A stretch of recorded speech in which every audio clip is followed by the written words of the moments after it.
अहंकार छोड़े बिना सच्चा प्रेम नहीं किया जा सकता।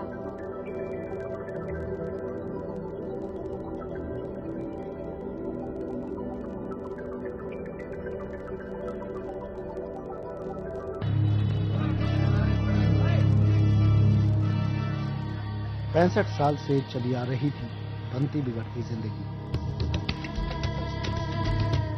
कुछ झूठे वादे चला रहे थे देश।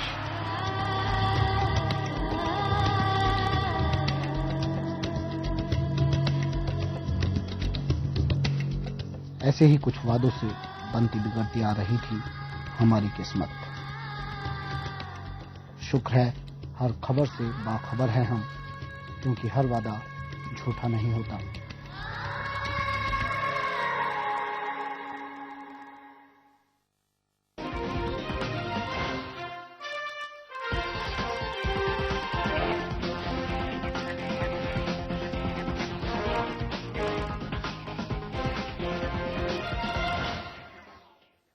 नमस्कार, जन टीवी में स्वागत आपका। मैं हूं योगेंद्र। आप देख रहे हैं खास खबर। खास खबर में आज हम समर्पित करते हैं देश के गणतंत्र दिवस को, जिसने हमें ये कह सकते हैं कि आजाद भारत में रहने के वो मापदंड तय किए। हमें क्या हमारे अधिकार, हमें किस तरह से हमारे अधिकारों का प्रयोग करना है, उसके साथ में हमारी क्या ड्यूटीज हैं, उन तमाम चीजों को हमें दिया है। भारत के संविधान की सबसे खास बात यह है कि लचीला संविधान है। जैसे जैसे समय बदला, जैसे जैसे देश आगे बढ़ा, संविधान में बदलाव भी होते रहे। और यह कहा जा सकता है कि बदलाव आम जनता की अपेक्षा के अनुसार हुए हैं। लेकिन सवाल यह उठता है कि आजादी के इतने साल बाद भी क्या वास्तव में जिस मायने में हमारे संविधान का गठन किया गया था, जो एक पवित्र ग्रंथ के रूप में इस देश में प्रोसीडिंग के लिए, रूलिंग के लिए जिसे तैयार किया गया, क्या वास्तव में आज उसका सम्मान हो पा रहा है? सवाल यह है। जिन हाथों में इसके प्रति जवाबदेही होनी चाहिए, क्या वास्तव में वो हाथ, वो कंधे, वो ठीक से इसका पालन कर पा रहे हैं? ये देखने वाली बात है। तो हमारे साथ इस मुद्दे पर चर्चा करने के लिए जाने माने कानूनविद ए.के. जैन साहब हैं, सोशल एक्टिविस्ट चारू गुप्ता जी हैं, कांग्रेस नेता विजय शंकर तिवारी जी हैं, हमारे यूथ सहयोगी उपेंद्र यादव हमारे साथ में हैं, लक्ष्मीकांत पारिक जी भाजपा नेता हमारे साथ में हैं, आम आदमी पार्टी के वरिष्ठ नेता पूनम चंद भंडारी साहब हमारे साथ में। आप सभी का स्वागत है और गणतंत्र दिवस की आप सबको भी बहुत बहुत शुभकामनाएं। चलिए जैन साहब, मैं आपसे जानना चाहूंगा, आप बहुत डीपली चीजों को जानते भी हैं, क्या वास्तव में जिस मंशा के साथ में जिन लोगों ने आजादी की लड़ाई लड़ी और उसके बाद में कि हमारी रूलिंग के लिए क्या प्लेटफॉर्म होना चाहिए, वो तैयार किया, आज के वास्तव में उस मंशा के अकॉर्डिंग हम लोग आगे बढ़ पा रहे हैं? भारत का संविधान दुनिया का सबसे लंबा लिखित संविधान, इतना बड़ा लिखित संविधान दुनिया में किसी देश का नहीं। और इसमें जब संविधान बनाया गया था तो सारे दूसरे देशों के जो संविधान थे उनसे अच्छी अच्छी बातें ली गई थी। आयरलैंड से हमने डायरेक्टिव प्रिंसिपल्स लिए थे, बिल ऑफ राइट्स जो अमेरिका का था वहां से फंडामेंटल राइट्स लिए थे, और फिर कई सारी चीजें जो 1930 का गवर्नमेंट ऑफ 35 का गवर्नमेंट ऑफ इंडिया एक्ट था उसमें से ली गई थी। यदि आप भारत का संविधान देखें तो इसको बनाते वक्त भी ये कहा गया था कि संविधान को हम एक लचीला डॉक्यूमेंट बनाना चाह रहे हैं, प्रोग्रेसिव डॉक्यूमेंट बनाना चाह रहे हैं, जिसमें जो निश्चित रूप से परिवर्तित नहीं भी किया जा सके, पर इसमें इतनी गुंजाइश भी रहे कि आवश्यकता अनुसार इसमें परिवर्तन किया जा सके। और उसका परिणाम ये हुआ कि 68 साल में 122 संविधान संशोधन किए जा चुके हैं। संविधान में मूल अधिकार दिए गए थे, मूल अधिकारों को सबसे ज्यादा मान्यता दी गई, जिसमें फ्रीडम ऑफ एक्सप्रेशन था और इक्वलिटी का प्रिंसिपल्स था। पर अब देखने में ये आता है कि एक एक कर फ्रीडम ऑफ एक्सप्रेशन या दूसरे जो हमारे मूल अधिकार हैं उनको कहीं न कहीं हनन किया जा रहा है। आपको हर आदमी को अधिकार है कि अपनी बात के लिए शांतिपूर्वक प्रदर्शन कर सके, शांतिपूर्वक अपनी बात कर सके। आप जयपुर में अपनी शांतिपूर्वक बात कहने जाएं तो आपकी सारी स्पेस खत्म कर दी गई है। कहीं प्रदर्शन करने के लिए, बात करने के लिए कोई जगह नहीं छोड़ी गई है। रीजनेबल रेस्ट्रिक्शन के नाम पर इतने ज्यादा रेस्ट्रिक्शंस लगा दिए गए कि वर्चुअली गला घोंट दिया गया है। फ्रीडम एक्सप्रेशन को दूसरी तरीके से भी कर्टेल किया गया है। आपने जो प्रेस में है या मीडिया है उसको इतना आर्थिक रूप से अपने आप में कंट्रोल में कर लिया कि अब कोई सच्ची बात कहते हुए डर लगता है।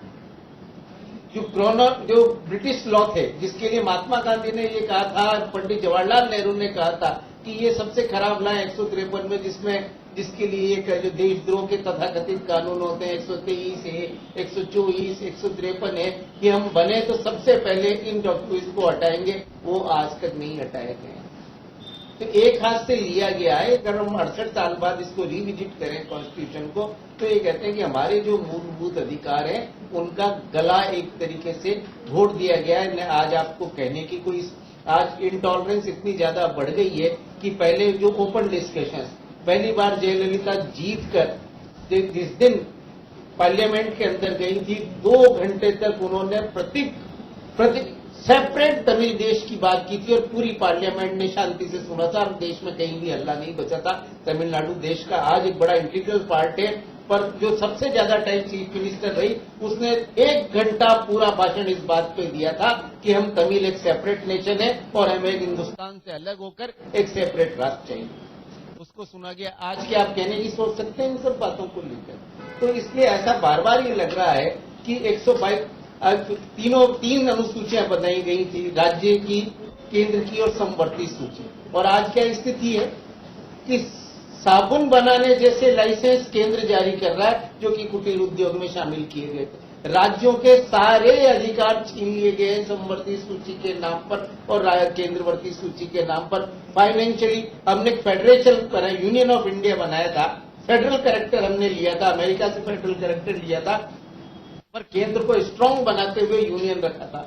और धीरे धीरे क्या किया कि हमने ये कोशिश कर दी कि जैसे सारे राष्ट्र का एक प्रधानमंत्री नहीं, एक मुख्यमंत्री, पूरे देश को एक राज्य बनाने की स्थिति में ला दिया। और जिसका परिणाम है कि आज हर राज्य में अपनी एक लोकल पार्टी बढ़कर खड़ी हो गई है, जो देश की अखंडता को खतरा बनती जा रही है। क्योंकि हम न तो लिबरल रहे, न लचीले रहे और न लोगों को एडजस्ट करें।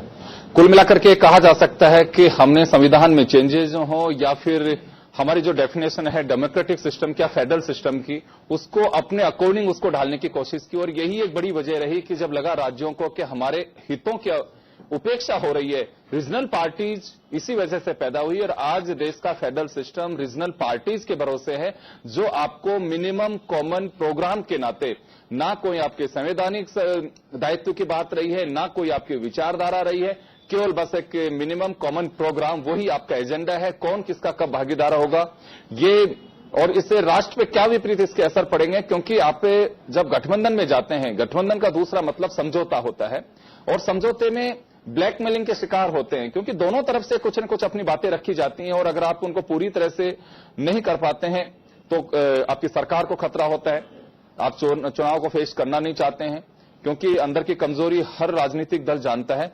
लेकिन फिर भी हमारे हिंदुस्तान के डेमोक्रेटिक सिस्टम की ब्यूटी आज भी है कि हमारे जो अधिकार हैं उनके प्रति हम सजग हैं, लेकिन हमारी ड्यूटीज क्या है उसको लेकर के अभी मुझे लगता है कि बहुत सारे लोगों को मालूम भी नहीं होगा कि हमें ये करना भी पड़ेगा, ऐसा होता भी है।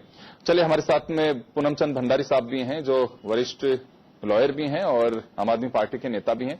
मैं भंडारी साहब, पार्टी लाइन से ऊपर उठ करके मैं जानना चाहूंगा आपसे कि क्या वास्तव में आज हम जश्न आजादी के बाद गणतंत्र जब हमारे यहाँ पे एक सिस्टम रूलिंग के रूप में आया और उसे आज हम सेलिब्रेट कर रहे हैं, क्या वास्तव में सही मायने में आज हम इस बात के हकदार हैं कि हमें उस सेलिब्रेशन में उस दिल और दिमाग में छा करके करना चाहिए?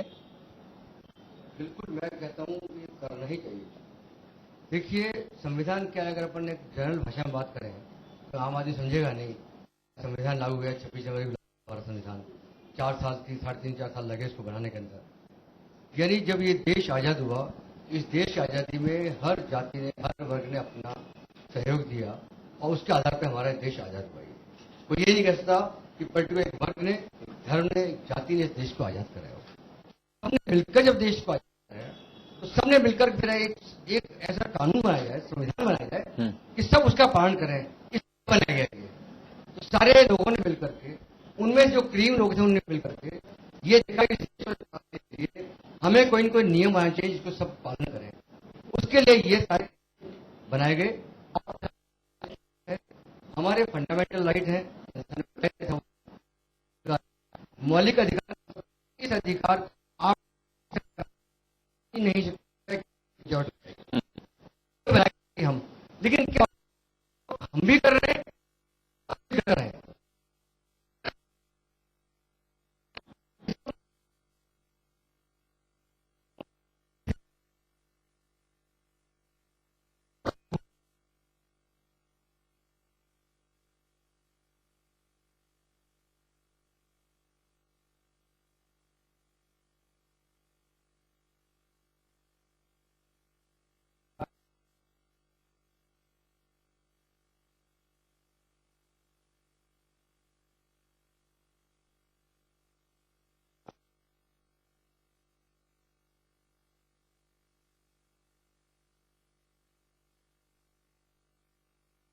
ये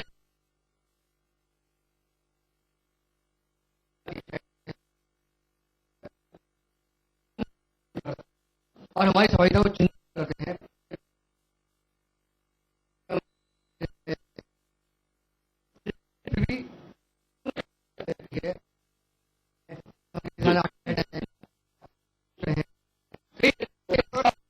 ने हमारी सरकारों की और आज वो ताकत हम रख सकते हैं। अगर अतिक्रमण कहीं होता आपके अधिकारों के, कोर्ट हमारे पास है, जो मुझे लगता है कि हमारा बहुत निर्देशित भी करता है कि ये संविधान प्रदत्त जिससे आप ड्यूटीज भी है, आप उससे बाहर भी नहीं जा सकते। एक टाइगर भी लगा है वो उसमें कि आप इस दायरे के बाहर नहीं जा सकते, लेकिन हर चीज की है। और ये है कि संविधान के अधिकारों का दोहन शब्द मैं इस वजह से यूज कर रहा हूं। आपने अभी कहा कि मन मुताबिक राजनीतिक दलों की सत्ता हमारे यहाँ पे फेडरल सिस्टम में संविधान ने अधिकार दिया है, उन्होंने अपने मन मुताबिक इसको ढालने की कोशिश की और अधिकारों का आपकी नजर में मिसयूज भी हुआ है। देखिए, मैं एक बहुत कड़ी बात कहता हूं, मेरी अपनी राय है, इस देश को अगर ये बर्बाद करने में या संविधान में जो ये प्रॉब्लम पैदा करने में पॉलिटिकल पार्टी के कार्यकर्ताओं का सबसे बड़ा हाथ है। और वो इसलिए है कि चाहे बीजेपी हो, चाहे पार्टी हो, कांग्रेस हो, कोई पार्टी हो, देते हैं तो क्यों काम करते हैं उसके लिए? अगर हम लोग उसके लिए काम करते हैं, जिस पार्टी का बिलोंग करते हो, आप किसी पार्टी को बिलोंग करते हो, लेकिन आपकी पार्टी विधि विरुद्ध ये ऐसे लोग तो उसका सपोर्ट कभी मत करिए, तब तो पार्टी से काम करेंगे। भ्रष्ट नेताओं को, बेईमान नेताओं को ये जानते हैं भ्रष्ट है, फिर भी हमको तो उसका सपोर्ट करना है। ये करके हम इसको जो संविधान को ये खत्म करते हैं। सोच ले, ये चुकी हमारी है, ये संविधान सभी बात कर रहे हैं।